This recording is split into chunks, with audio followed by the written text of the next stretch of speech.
Bismillahirrahmanirrahim. Assalamualaikum warahmatullahi wabarakatuh.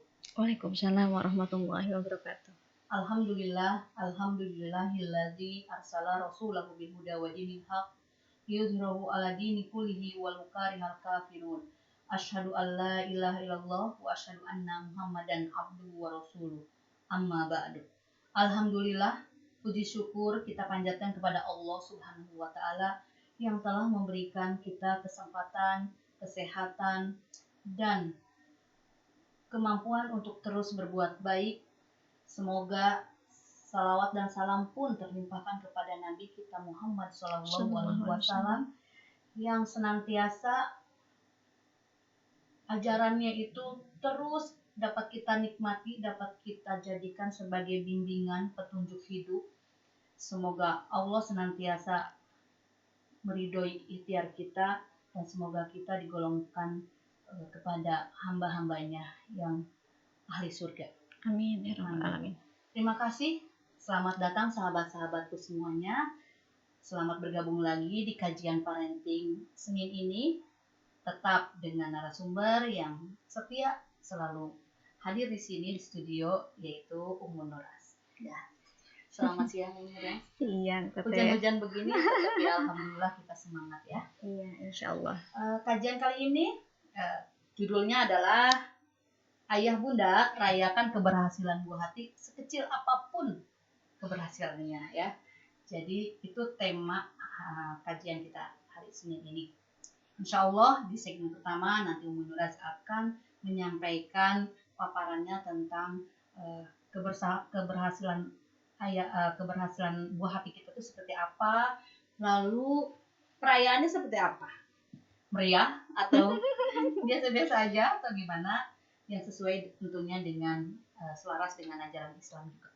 Ya, insya Allah siapapun nanti di sini di Zoom juga di YouTube ya bisa menyampaikan pertanyaan-pertanyaannya atau menyampaikan sharingnya juga boleh, atau hanya sekadar menyapa sesama untuk silaturahim.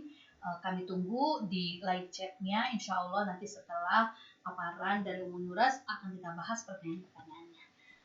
Untuk efektifnya waktu, mudah-mudahan kita mulai dengan bacaan basmalah. Bismillahirrahmanirrahim. Semoga Allah membimbing lisan kami untuk acara hari ini.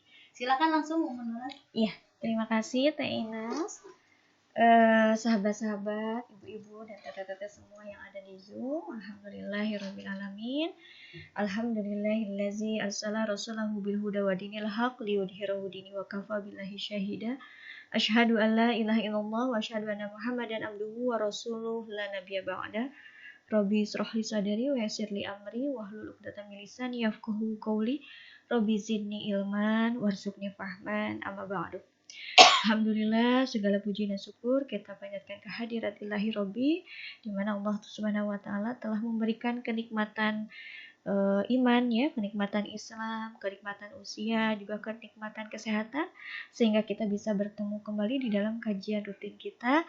Mudah-mudahan Allah limpahkan barokah dan rahmatnya kepada kita semua. Amin ya rabbal alamin. Tidak lupa sholawat serta salam kita haturkan kepada junjungan kita Nabi besar Muhammad SAW beserta keluarga dan para sahabatnya, dan mudah-mudahan kita pun menjadi orang-orang yang terpilih, menjadi orang-orang yang senantiasa menjalankan apa-apa yang memang Allah perintahkan, apa-apa yang disunahkan ya bagi kita semua. Amin ya rabbal alamin. Ya. Teh Inas insya Allah hari ini mungkin di poin yang terakhir ya, bagaimana menjadi orang tua yang solih ya, yaitu rayakan keberhasilan sekecil apapun dari kebaikan-kebaikan putra-putri kita.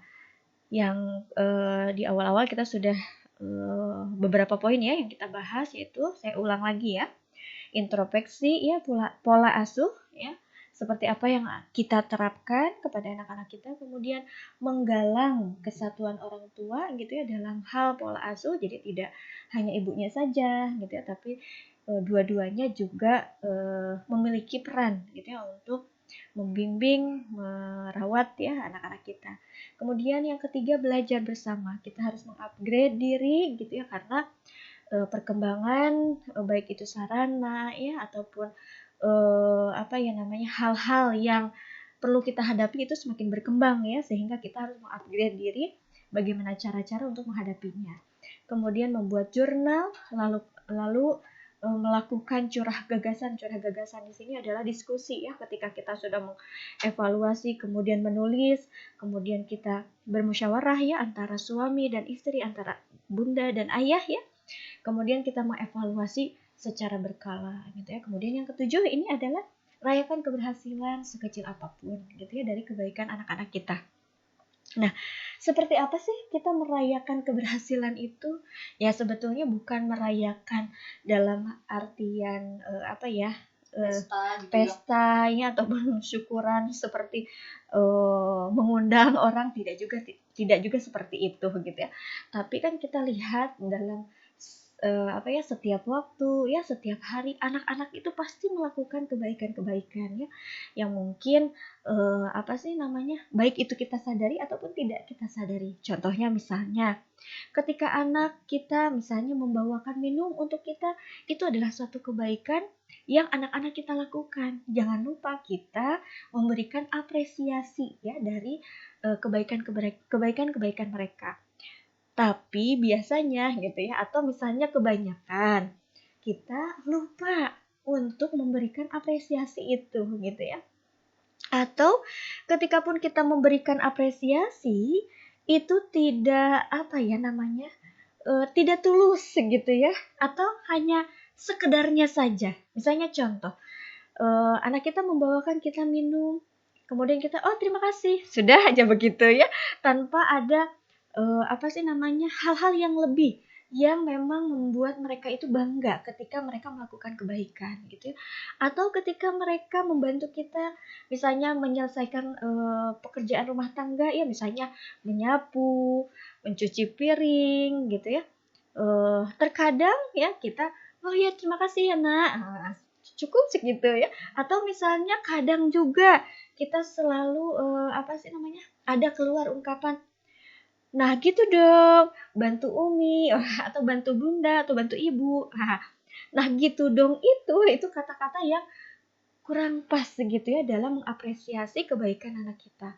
Kenapa? Kalau nah gitu dong itu seolah-olah dia baru melakukan itu, kemudian seperti pujian, tapi bukan pujian yang positif gitu ya, tapi seperti baru kali inilah gitu ya kalian membuat kebaikan. Nah, jangan sampai kata-kata itu keluar gitu ya. Jadi di sini ketika kita memberikan pujian kepada anak, coba misalnya dengan kata-kata yang baik, kemudian keluar dari hati kita yang paling dalam gitu ya, dan tatap mereka gitu ya.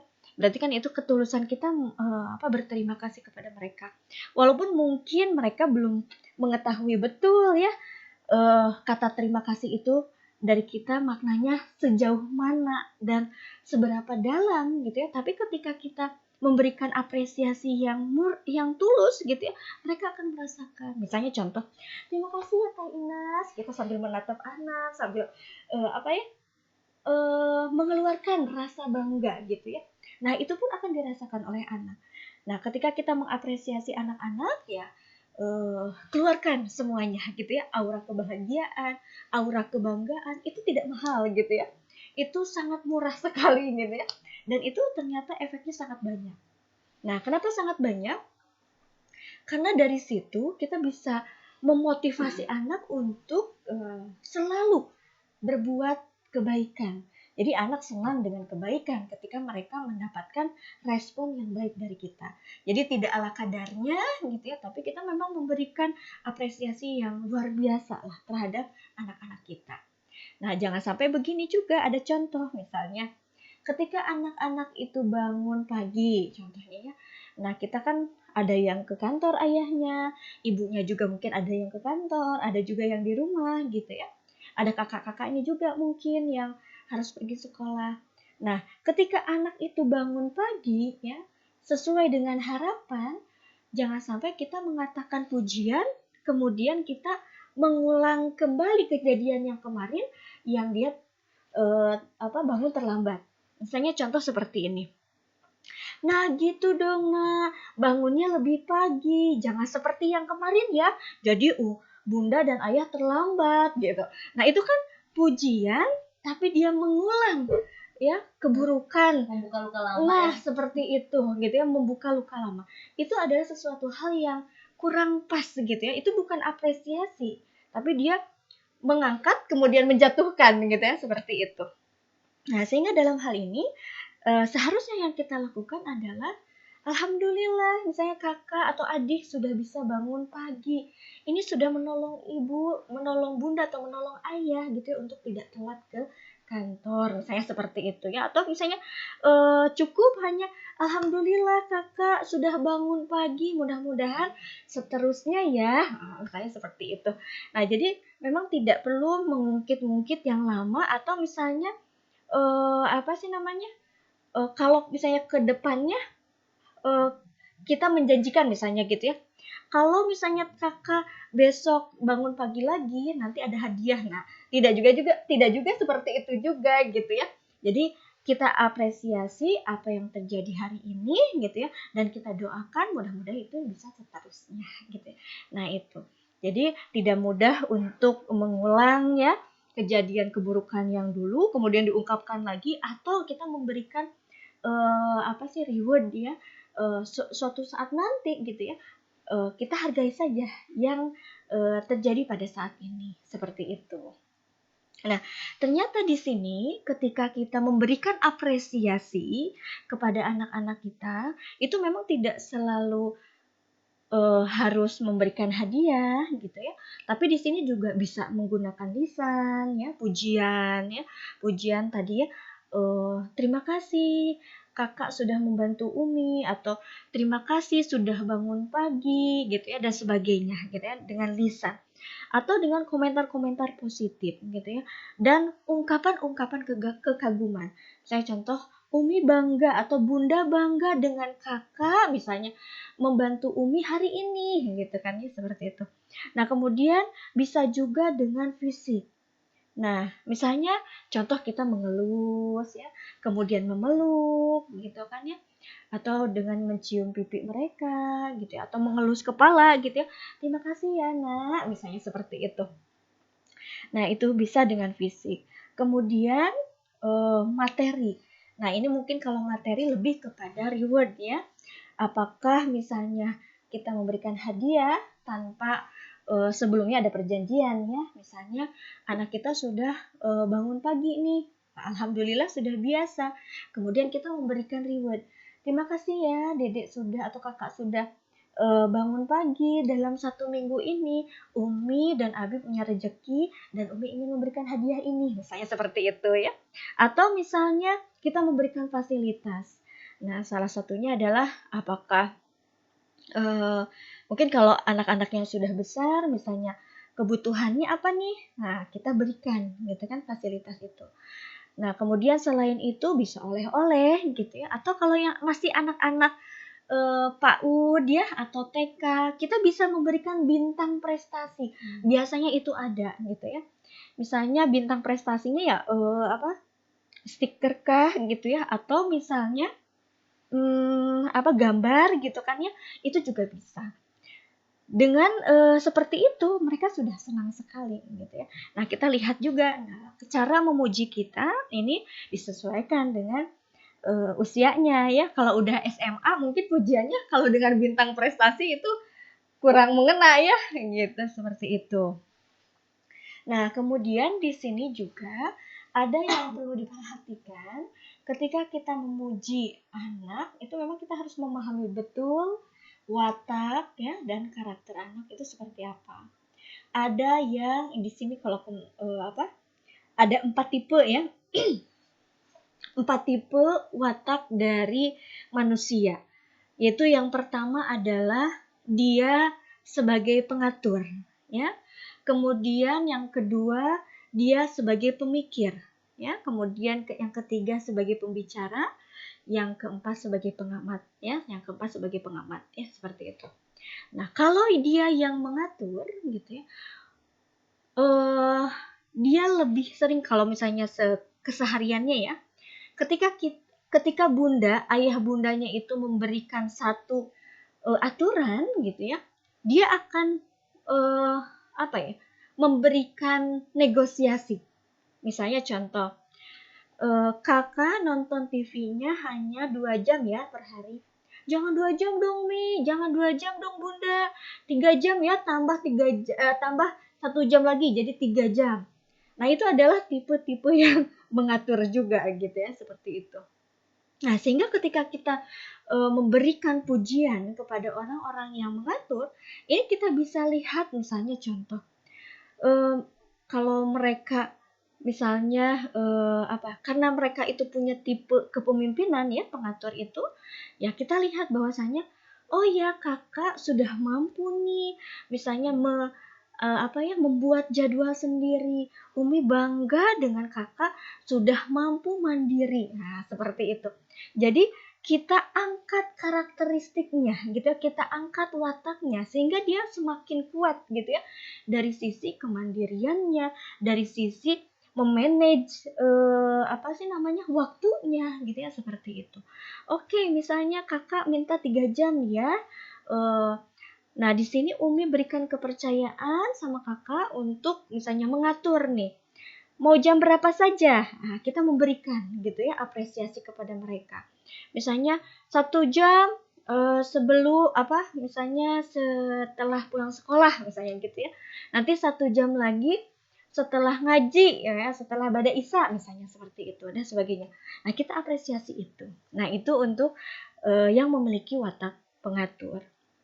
Kemudian yang kedua, dia memiliki watak pemikir. Nah, biasanya dia perfeksionis gitu ya. Segala sesuatu pengen sempurna gitu kan. Nah, sehingga biasanya mereka mau mengerjakan sesuatu sampai selesai lah, misalnya seperti itu. Contoh ketika bermain. Nah, bermain ini biasanya anak itu tidak mau terganggu gitu ya. Kalau misalnya main puzzle, ya puzzle-nya harus sampai sempurna gitu kan. Nah, misalnya ketika anak itu sudah mampu ya, misalnya membuat rumah gitu kan ya. Terus kita mengapresiasi, alhamdulillah Teteh sudah bisa membuat rumah gitu ya dari puzzle. Mudah-mudahan Teteh nanti bisa membuat gedung. Nah, seperti itu. Nah, itu apresiasi untuk anak-anak yang memiliki hasrat kesempurnaan ya. Di sini kan pemikir gitu. Atau bisa jadi ketika anak misalnya contoh misalnya ibu, contohnya apa ya kalau pemikir ya, ya udah itu saja satu dulu ya. Nanti, pembicara lah yang ketiga. Nah, ini watak pembicara. Nah, biasanya ini ada beberapa anak-anak yang suka gitu ya untuk berbicara apa yang mereka lakukan gitu ya pada hari itu. Contoh misalnya ketika anak itu pulang sekolah gitu ya, mereka langsung bercerita, Bunda, tadi aku ketemu sama misalnya bu gurunya baru, bu gurunya baik banget misalnya seperti itu gitu ya. Kemudian dan sebagainya gitu ya.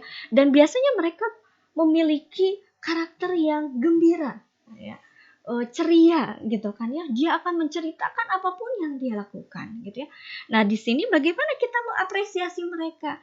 Kita tampakkan dulu gitu ya wajah kegembiraan ketika mereka bergembira gitu ya. Tapi ketika mereka sedih, mereka pun akan berbicara.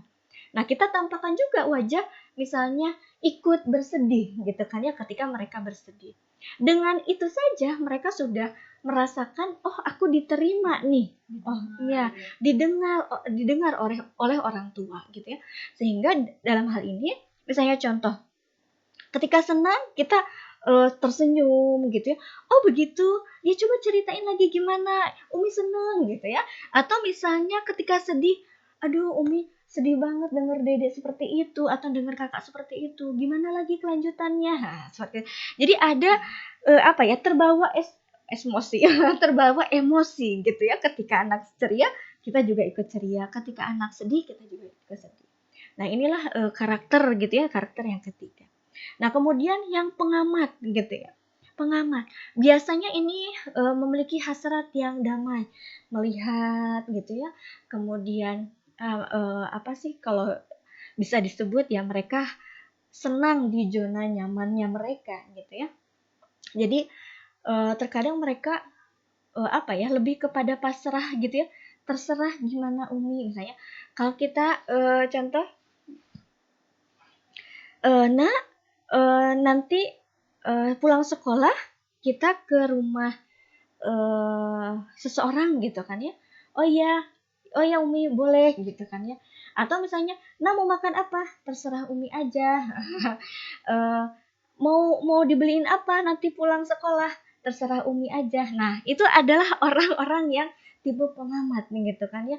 Nah, di sini juga kita mengapresiasi apa ya? Lebih mudah kalau untuk anak-anak yang seperti ini karena mereka lebih apa ya, mudah menerima gitu ya, dan tidak banyak menentang gitu. Nah, seperti itu. Nah, ini ada 4 watak dari seorang manusia gitu kan ya. Kita bisa lihat di sini anak-anak kita ini masuk ke watak yang mana nih. Jadi ketika kita memuji, ketika kita menegur, maka disesuaikan dengan watak ini.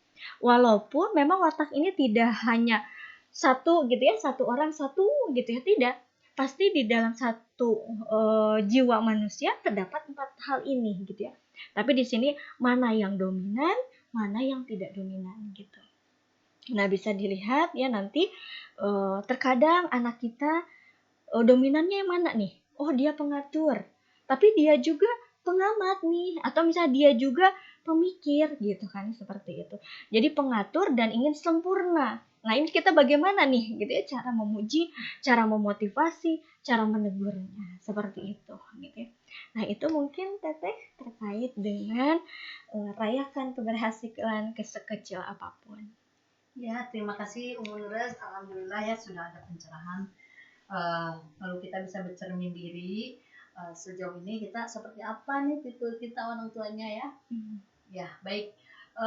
Selanjutnya silakan dipersiapkan pertanyaan-pertanyaan. Insya Allah nanti setelah ada yang melewat ini kita akan bahas pertanyaan-pertanyaannya. Silakan Mr. Admin.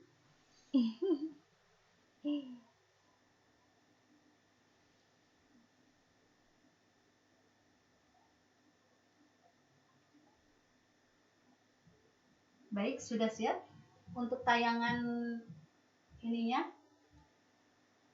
Baik, masih disiapkan ya.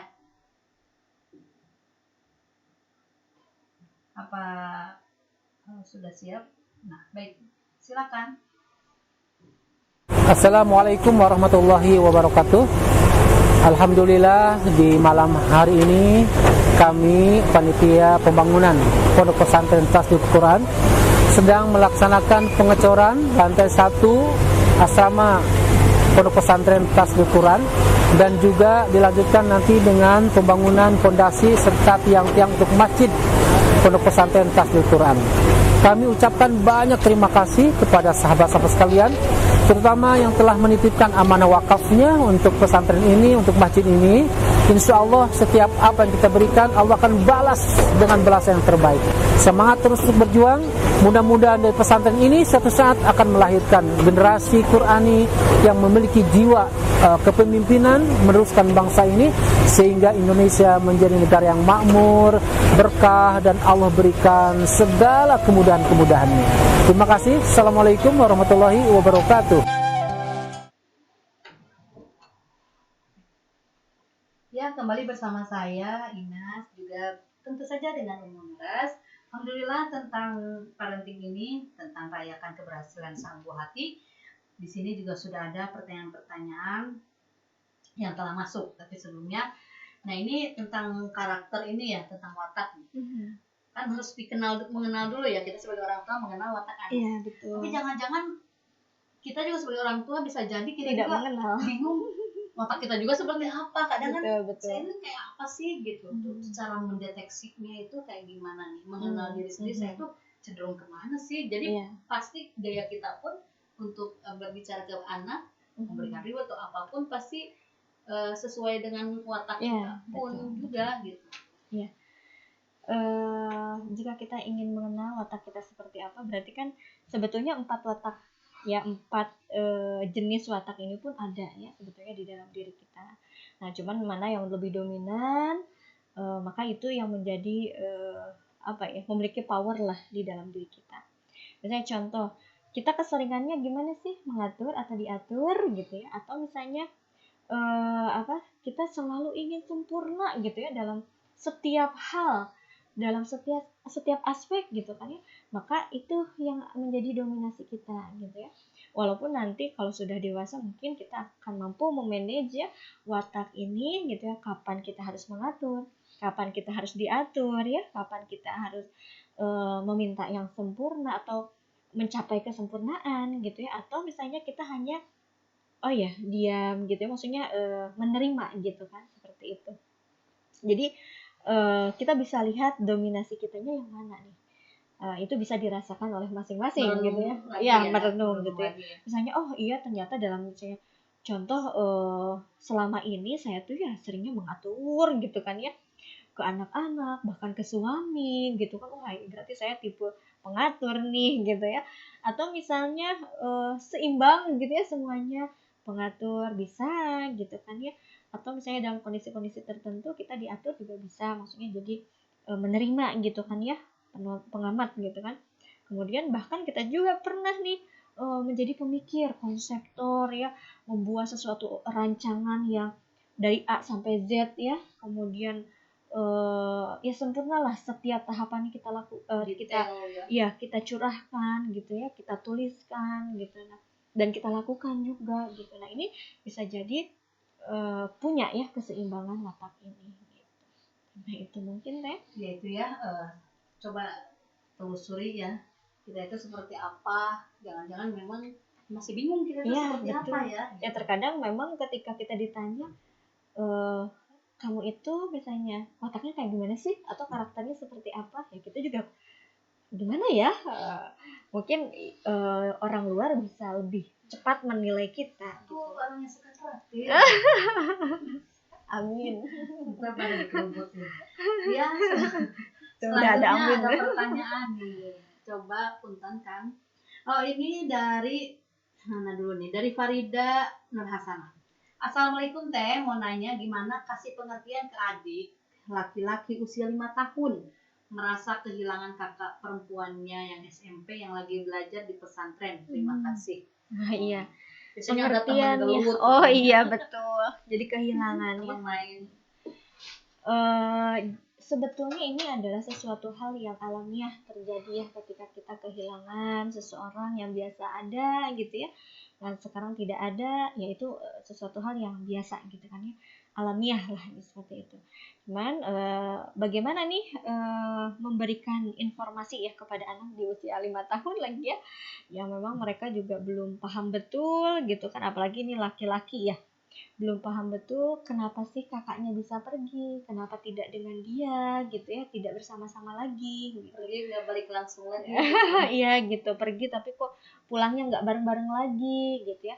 Ya sebetulnya ini bisa dipahamkan sesuai dengan kemampuan mereka memahami. Salah satunya adalah kita menginformasikan saja bahwasanya kakak di sana belajar misalnya selama 3 tahun, bahkan kalau misalnya 3 tahun pun ya mereka nggak ngerti ya sejauh mana, selama apa gitu ya. Biasanya mereka tidak mengerti. Nanti insya Allah kakak akan pulang lagi bersama-sama kita, atau misalnya setiap sebulan sekali kakak akan pulang ke sini. Dalam rangka apa sih kakak pergi? Misalnya dalam rangka belajar. Nah nanti kalaupun dede misalnya sudah sebesar kakak juga, misalnya mau sekolah di pesantren, seperti itu juga gitu ya kondisinya. Nah seperti itu, jadi memang tidak bisa kita jelaskan secara detail gitu kan ya, tapi menginformasikan ya sesuai yang bisa mereka pahami. Dia pergi ke daerah mana, untuk apa gitu kan ya, kemudian berapa lama, walaupun mungkin lama ini mereka tidak akan mengerti juga ya sampai kapan gitu kan, seberapa lama. 3 tahun, kalau kita kan 3 tahun selama itu, tapi kalau anak-anak 5 tahun ya belum, kadang berapa hari sih nih misalnya gitu ya. Kalau misalnya saya dengan anak yang kedua 1 minggu itu berapa hari misalnya gitu. Oh 7 hari atau 8 hari gitu kan ya. Oh, kalau sekarang udah berapa hari ya misalnya gitu ya, dari misalnya kakaknya pergi gitu kan. Nanti pulang lagi berarti berapa hari lagi, nah seperti itu. Sampai harus sebegitunya gitu ya anak-anak di usia di bawah 7 tahun itu gitu ya. Nah, tinggal kita ya sebetulnya ketika apa sih namanya membiasakan kebiasaan itu ya itu sesuai dengan waktu gitu ya. Misalnya ya 3 bulan pertama ya itu mungkin akan masih terasa, tapi nanti 3 bulan berikutnya mungkin sudah sedikit terbiasa dengan kondisi yang ada. Mungkin seperti itu, Teteh. Ya, insya Allah ya. Memang pasti merasa kehilangan. Iya, betul, Keluarganya, betul. dari Iya, kakaknya juga pasti merasa kehilangan. betul. Itulah perjuangan talabul ilmi ya. Iya. Insya Allah ada hasilnya ya. Berikutnya dari Desi Arya. Assalamualaikum Ustazah, saya mau tanya apakah tidak baik kalau kita selalu memberikan reward atau bonus? Contohnya anak saya jadi harus pakai bonus setiap kali dia harus selesai hafalan Quran. Kalau tidak dikasih, dia tidak mau menyelesaikan hafalannya. Bagaimana itu Ustazah? Iya.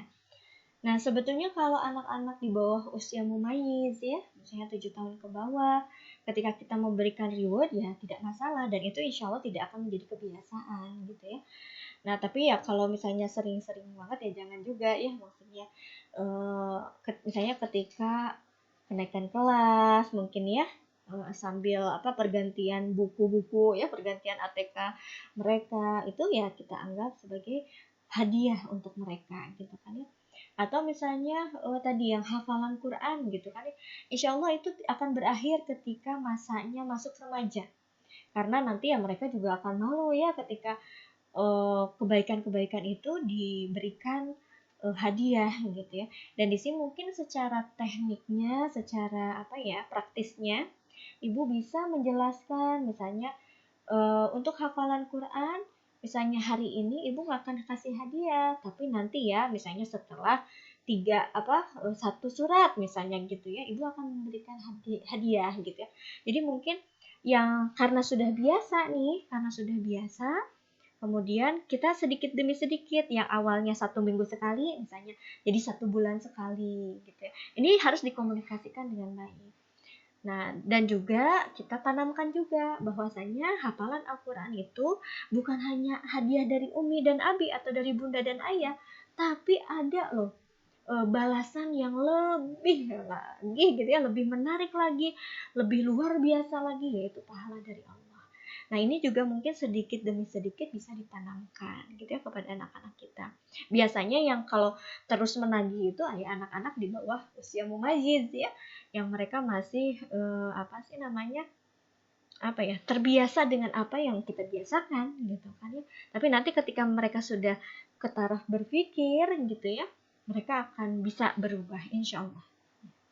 Itu dia ya, jadi simpan dulu aja hadiahnya, bagi-bagikan nanti ya. Selanjutnya dari Ibu Nani Ika. Assalamualaikum, salam kenal Ustazah. Ini dengan Ibu Nani dari Bayah, Banten Selatan. Mudah-mudahan di Banten ya, pantainya dan semuanya juga aman ya. Ya, amin. Besar terus dingin, mudah-mudahan aman di sana. Apakah yang dirayakan hanya saat berhasil saja, Saat ia tidak berhasil, kita juga harus memberikan motivasi kepada anak kita. Bagaimana kiat untuk memberikan motivasi kepada anak? Iya. Sebetulnya ketika ada keberhasilan ya yang dicapai oleh anak kita, tidak selalu kita memberikan hadiah ya, tapi misalnya dengan ungkapan lisan ya, dengan pelukan ya, dengan secara fisik itu juga cukup, dan kita mengatakan bahwa Umi bangga atau Bunda bangga dengan apa yang diraih oleh kakak atau oleh dede gitu ya, seperti itu. Nah, tapi ketika pun ya namanya juga orang tua ya, ketika anaknya berhasil ingin sekali gitu ya memberikan hadiah untuk anak-anak kita gitu ya, walaupun itu tidak mahal ya, seperti itu.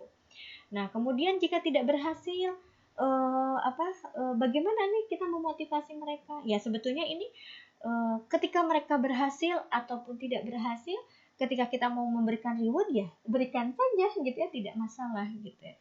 Tapi di sini ketika kita memotivasi bukan berarti yang harus diraih itu misalnya hanya nilai saja, hanya keberhasilan itu saja gitu ya, tapi kita memang memahamkan bahwasanya setiap proses yang dilakukan oleh anak-anak kita itu yang berharga gitu ya, di mata Umi, di mata Abi ya, atau di mata Bunda, atau di mata Ayah, bahkan di mata Allah Subhanahu wa taala gitu ya. Itu sangat berharga. Yang namanya keberhasilan, berhasil atau tidak gitu ya, itu adalah ketetapan Allah gitu ya, di mana di sana ketika kita berhasil berarti kan rasa syukur yang harus kita panjatkan gitu ya, kemudian kita bertambah lagi gitu kan ya, target-target ya dari apa yang kita cita-citakan. Tapi kalau misalnya tidak berhasil misalnya, berarti ini adalah evaluasi ya. Kita harus mensyukuri kita sudah pada tahap ini nih. Misalnya tahap 9, kemudian keberhasilan itu 10, kita udah di tahap 9. Tinggal kita meraih tahap 10.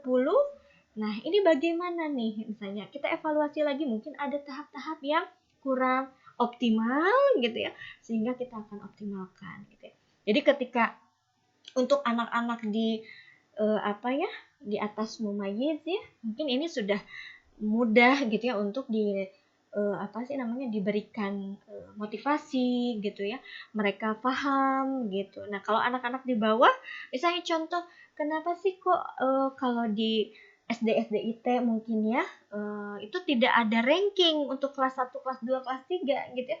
Karena apa? Karena mereka belum paham yang namanya apa sih menjadi nomor 1, nomor 2, nomor 3 gitu ya. Tapi di sana ada nilai gitu kan, nilai dari setiap apa yang mereka lakukan. Ketika 4, 5, 6 mereka sudah paham mana tingkat pertama, tingkat kedua gitu kan ya. Ini sudah bisa difahamkan seperti itu. Nah, sehingga kalau yang mumayyiz ke bawah gitu ya, 7 tahun ke bawah atau 8 tahun ke bawah, itu ya tidak masalah ketika tidak ada ranking gitu ya. Ketika pun kita motivasilah yang misalnya sesuai dengan usia mereka. Bahwasanya misalnya terima kasih atau alhamdulillah kakak sudah mengikuti misalnya ya perlombaan melukis kaligrafi misalnya kemarin ya di MD, melukis kaligrafi gitu kan ya. Nah tapi misalnya Umi aku nggak menang gitu kan, ya nggak masalah gitu ya. Tapi di sana memang panitia itu memberikan hadiah bagi seluruh gitu kan ya anak-anak, walaupun memang ada yang 1, 2, 3 gitu kan ya, karena itu diikuti oleh kelas 1 sampai kelas 6. Nah, seperti itu gitu. Jadi anak yang di bawah mumayyiz mungkin tidak perlu memotivasi yang banyak mungkin gitu ya, seperti kita memotivasi orang dewasa gitu. Sesuai saja lah dengan usianya gitu ya, kecuali nanti yang di atas mumayyiz itu bisa gitu ya, kita lebih banyak memberikan penjelasan gitu ya, dan memotivasi. Bahkan kalau anak-anak yang di bawah mumayyiz itu hanya reward saja itu sudah memotivasi gitu ya, bintang saja gitu ya, bintang stiker gitu, itu juga sudah bisa memotivasi gitu ya. Seperti itu mungkin teh, menemani ketika melakukan hobinya. Nah itu ya juga memberikan dorongan ya kepada anak kita gitu ya, untuk melakukan apa yang mereka sukai ya, seperti itu. Betul. Baiklah, selanjutnya pertanyaan, belum banyak pertanyaan dari Hafiz. Assalamualaikum Teh, gimana caranya supaya anak bisa disiplin dengan waktu, supaya tidak suka molor-molor mengerjakan sesuatu seperti mandi, suka lama-lama. Iya, betul. Bentar gitu ya. Betul ya. Bentar katanya. Iya, betul. Untuk cara mendisiplinkan anak, insya Allah nanti akan ada sesinya ya. Ini sedikit saja berbagi bahwasanya mungkin ini kan sesuatu hal yang mungkin di luar dari perjanjian ya. Nah, terkait dengan disiplin, ini berarti kan sudah ada hal-hal yang dijanjikan antara kedua pihak ya. Disiplin menaati atau mengerjakan apa yang sudah disepakati.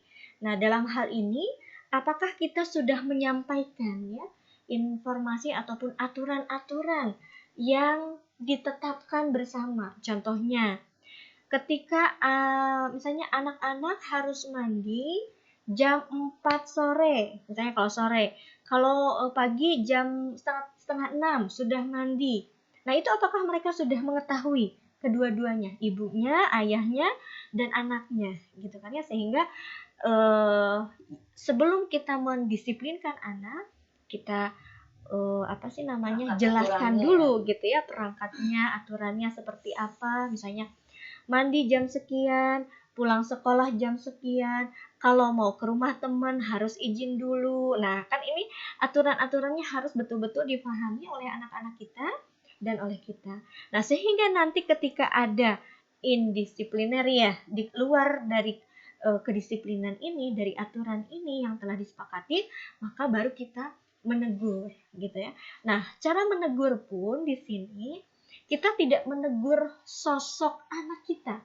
Misalnya contoh, kamu pembohong ya? Kan sudah tahu pulang jam sekian. Kenapa pulangnya jam segini gitu kan? Nah, kita sudah menohok diri anaknya ya, si pelakunya. Kamu pembohong. Nah, ini salah satu cara teguran yang tidak bagus ya, tidak pas gitu ya. Dan ini akan menyakiti, akan menyinggung si anak gitu ya. Tapi kalau kita menegur perilakunya yang tidak tepat pulang sekolah gitu ya, kita bisa dengan cara, misalnya contoh, Umi tidak suka kakak pulang terlambat. Nah, kan bukan anaknya yang langsung ditohok ya. Nah, tapi di sini kita, Umi tidak suka kakak pulang terlambat. Jadi pelanggarannya gitu kan ya. Jadi perilaku yang dilakukan pada saat itu yang kita tegur. Iya, jadi bukan anaknya yang kita tegur. Jadi kamu pembohong, dasar begini, dasar nakal. Nah, itu adalah kita menegur siapa ini? Itu betul ya. Padahal anak kita sendiri gitu kan, seperti itu. Jadi cara menegur yang baik adalah tegurlah perilakunya, jangan menegur anaknya, karena anaknya dia adalah sosok yang fitrah ya, yang baik gitu kan ya. Nah, kita tegur perilakunya seperti itu gitu ya. Jadi dalam hal ini tadi ya, perangkatnya, aturannya sudah disampaikan atau belum, sudah dipahami atau belum, dilihat ya, nanti dievaluasi. Kalau memang sudah, maka di sini kita terapkan disiplinnya. Ketika dia tidak disiplin, berarti tegur dengan cara-cara yang baik, yaitu tegur perilakunya, bukan tegur anaknya gitu ya. Anaknya tuh ya sosok anaknya gitu ya, seperti itu. Itu mungkin Ummu Hafiz. Ya. Selanjutnya dari Ummu 3P, wah kayaknya anaknya perempuan atau putri. 3P. Ada P. Assalamualaikum Teh, mau tanya penjelasan apa ya yang pas untuk dijelaskan kepada anak usia 4 tahun ketika kakaknya diberikan apresiasi telah melakukan kebaikan dan adiknya ini jealous, cemburu, ingin diapresiasi juga padahal adiknya tidak melakukan apa-apa. Iya, betul. Luar biasa ya, ini sebetulnya sering terjadi. Contoh ketika punya adik, jadi ibunya melahirkan anak yang kedua, kakaknya, kalau kan adiknya dapat hadiah ya dari yang menengok kado, gitu ya, kado. Nah, kakaknya ini gitu ya tidak dapat apa-apa, biasanya ini yang menimbulkan permasalahan, kakak tidak suka dengan adik gitu ya, karena jealous tadi. Ya sebetulnya yang paling yang kadonya jadi harus dua, betul ya, harus dua ya. Nah, ini pun sama. Ketika kakaknya diberikan apresiasi karena dia sudah melakukan misalnya kebaikan gitu kan ya, maka kita pun jangan lupa dengan adiknya, karena adiknya juga pasti pernah atau telah melakukan kebaikan gitu ya. Nah, misalnya ketika kita memberikan kepada kakaknya, misalnya contoh, karena anak kita sudah naik kelas gitu ya, kita berikan seperangkat alat tulis, tas gitu ya, yang disukai yang disukai oleh anak kita gitu kan. Nah, jangan lupa adiknya pun gitu ya, kita berikan juga. Telah mendukung kakak. Iya, telah mendukung kakak. Walaupun kita mungkin ngocek uang yang lebih dalam gitu ya, tapi ini menjaga dari perasaan seperti itu gitu.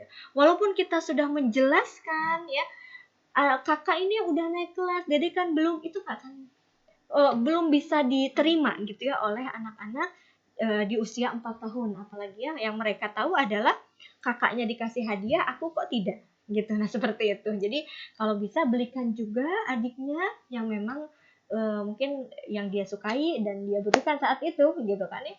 Nah jadi kita belinya 2 hadiah. Kalau 3 nih ya wayah ya gitu ya. Kayak Azhar misalnya, contoh begini. Azhar itu anak ketiga. Oh iya. Belum tahu. Oh iya betul. Misalnya Jahra tersandung, kemudian saya doain misalnya syafakallah ya, mudah-mudahan cepat sembuh. Kemudian Azhar pun sama, sakit gitu ya, dia juga sama pengen didoain gitu. Padahal ya itu sesuatu hal. Jadi ketika kakaknya mendapatkan perhatian dari orang tuanya, anak yang lain pun sama gitu ya, ingin mendapatkan, walaupun itu sekecil apapun itu ya, sekecil apapun. Sama seperti ini ya. Jadi ketika kakaknya diberikan hadiah, maka adiknya pun ya dia akan meminta juga gitu ya, walaupun tidak melakukan hal-hal yang mungkin seperti kakaknya. Itu mungkin ya Teh. Iya. Kalau kita perhatikan ya dari awal pembahasan tentang orang tua saleh, terus apa tahapannya, kalau kita lakukan teori-teori ini dan kita praktikkan gitu, sebenarnya kita di dalam keluarganya itu kayak keluarga yang sinetron gitu ya. Iya. Bicara lembut, betul loh ya. Rara, Nusa Rara ya. Gitu, seperti yang di Iya, film-film. Mungkin yang belum terbiasa itu kayak geli gitu ya. Nggak terbiasa loh. Iya, Nggak iya. semua orang terbiasa Dengan hal-hal seperti gitu, iya, betul. Tidak semua orang seperti itu gitu kan. Iya. Nah ini gimana ya, kan ini asal kayak di TV gitu Iya, ya. iya betul. Sama yang santai-santai aja biasa, padahal bukan berarti nggak ada perhatian, tapi memang gayanya seperti itu. Apakah dengan tipe keluarga yang seperti itu dapat merealisasikan apa ya tadi tips-tips yang disampaikan dari awal dulu ya sampai sekarang gitu, jadi berubah seperti yaitu cara bicaranya juga gitu. Gimana?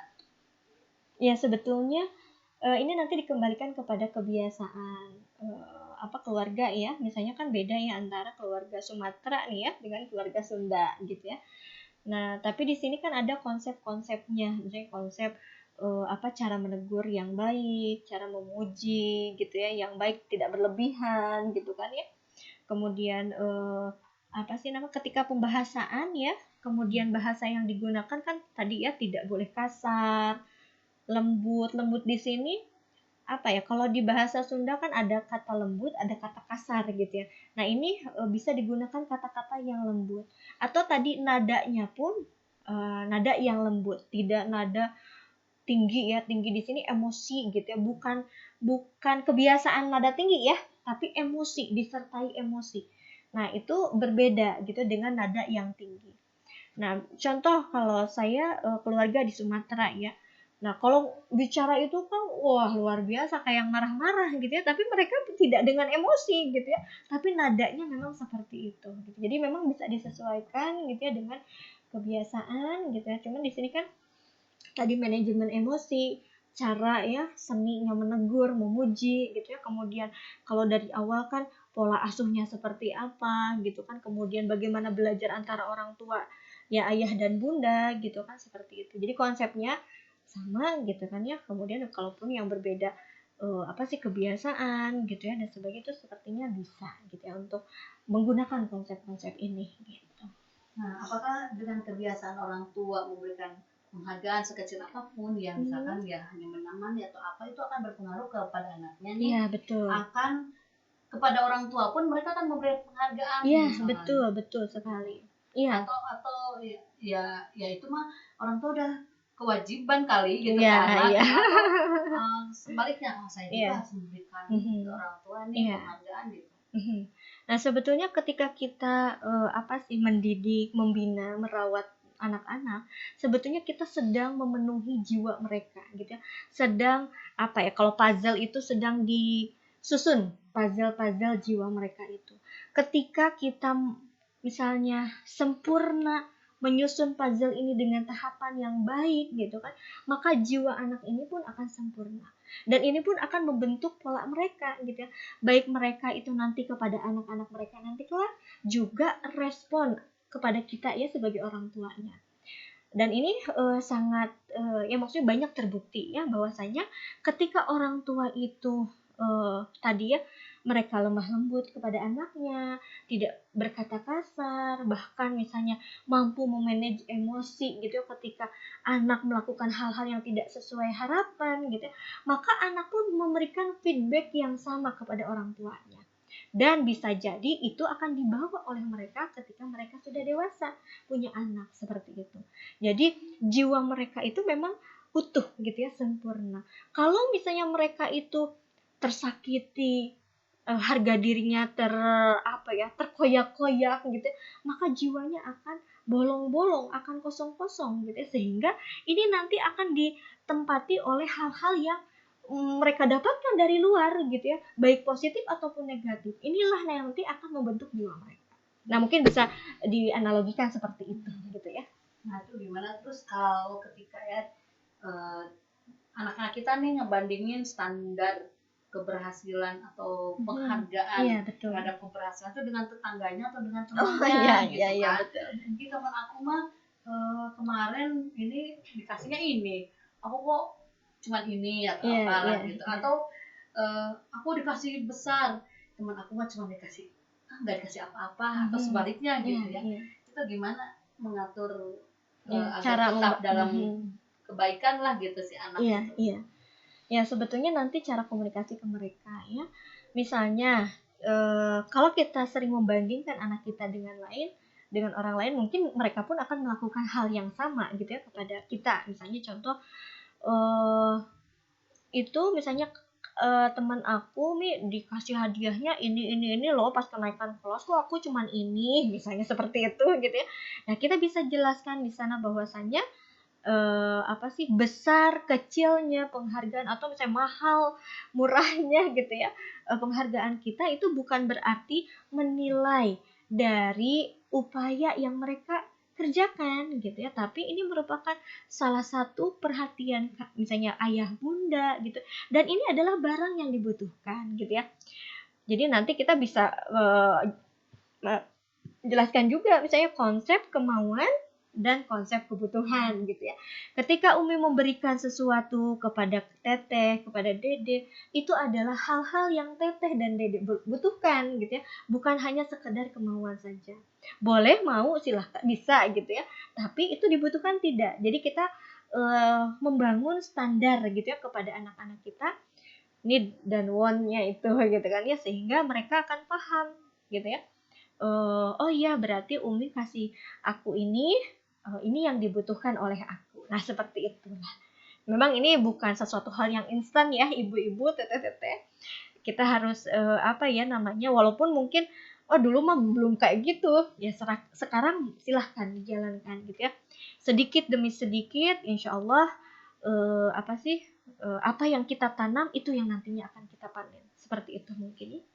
Terus kalau misalkannya apa hal terburuk yang akan terjadi, paling buruk yang akan terjadi jika orang tuanya itu dengan gayanya si anak nggak merasa bahwa orang tua saya masa nggak pernah ngasih penghargaan gitu ya, karena memang orangnya lempeng dan nggak melodrama lah gitu pokoknya udah lempeng ya udah itu belajar ya udah itu kewajiban kamu gitu kan, misalkan gitu. Efek terburuk yang akan terjadi pada anak, apakah anak itu bisa ketika di masyarakat gitu ya menjadi yang sama, tidak akan memberikan penghargaan sama orang lain apapun yang orang lakukan gitu, atau apa yang paling terburuk? Yang paling terburuk ya, kalau dibilang yang paling terburuk ini kan memang faktornya tidak hanya dari orang tua saja ya, bisa jadi dari lingkungan. Kalau misalnya dia hanya mendapatkan dari ayah ibunya gitu kan ya, maka faktor yang terburuk adalah dia akan melakukan hal yang sama seperti orang tuanya gitu ya.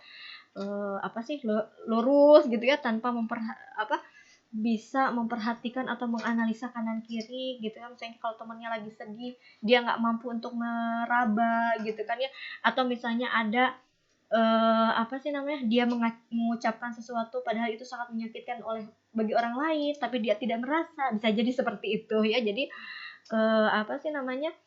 nanti akan masuk ke dalam sulit untuk masuk ke dalam sosialisasi gitu kan ya, bisa jadi seperti itu.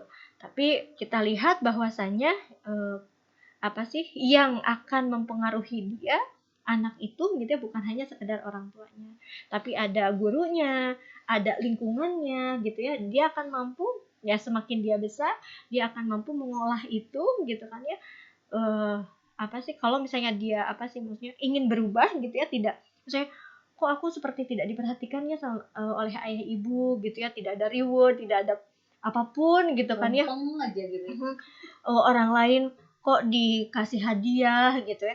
Ya kalau memang tidak ada penjelasan dari orang tua kenapa mereka melakukan itu, bisa jadi itu akan menjadi asumsi mereka, asumsi si anak gitu ya.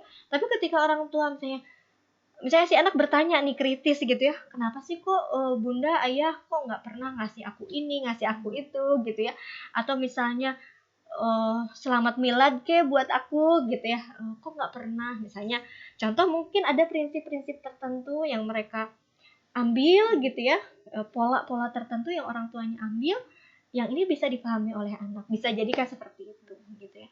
Nah ini yang nanti akan ketika ada koordinasi komunikasi itu bisa jadi ini akan membuka pola-pola yang baru bagi si anak gitu ya, atau pemahaman-pemahaman yang baru itu mungkin. Baik, kalau menengok gitu ya pada zaman Nabi kan, Nabi juga memiliki anak dari Siti Hadijah 6 ya.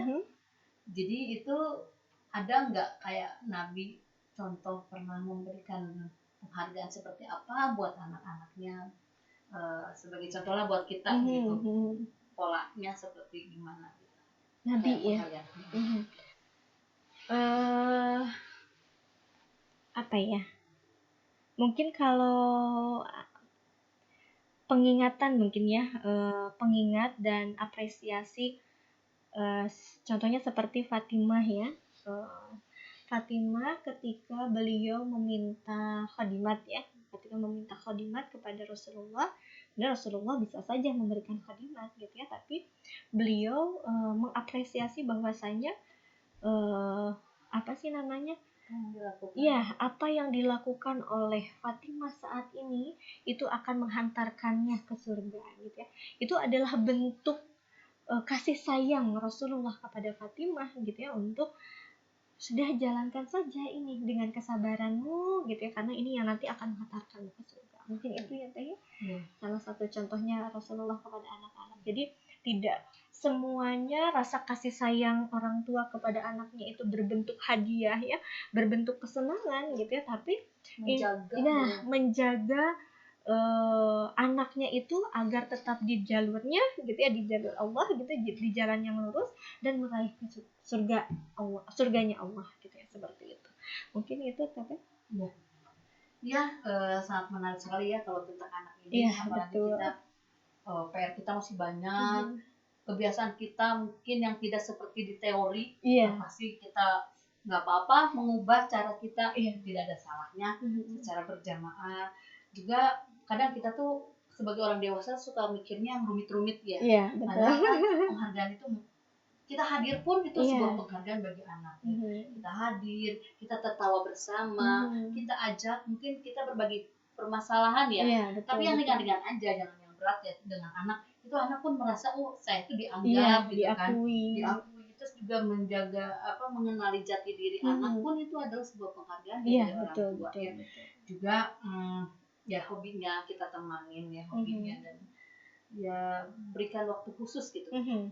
Ada seorang penulis itu yang Seven Habits gitu, anaknya kan katanya banyak, jadi dia menyempatkan setiap anak itu dia jalan keluar gitu per anak, tidak jalan bareng-bareng. Jadi ada si anak merasa istimewa dengan ini waktunya saya nih dengan ayah saya berbicara bebas, nanti anak berikutnya. Betul. Bisa dilakukan seperti itu kan ya? Bisa. Itu sebuah penghargaan juga. Nah, sahabat-sahabat, tak terasa ya kita udah di penghujung acara. Terima kasih sahabat-sahabat semua telah bergabung di sini. Mudah-mudahan apa yang kita bahas menjadi jalan ilmu bagi kita, perubahan baik kita, dan juga menjadi manfaat bagi yang lainnya. Amin ya Terima Rabbal. kasih yang sudah ada di sini. Mohon maaf atas segala kekurangan kami. Sampaikan salam kepada Bu Hati, sahabat-sahabat, dan juga kepada keluarga. Selamat beraktivitas kembali. Kita tutup dengan hamdalah. istighfar dan kafaratul majlis. Alhamdulillahirabbil alamin. Astagfirullahaladzim. Astagfirullahaladzim. Subhanakallahumma wa bihamdika asyhadu an la ilaha illa anta astaghfiruka wa atubu ilaik. Wabillahi taufiq wal hidayah waridho wal inayah. Wassalamualaikum warahmatullahi wabarakatuh. Waalaikumsalam warahmatullahi wabarakatuh.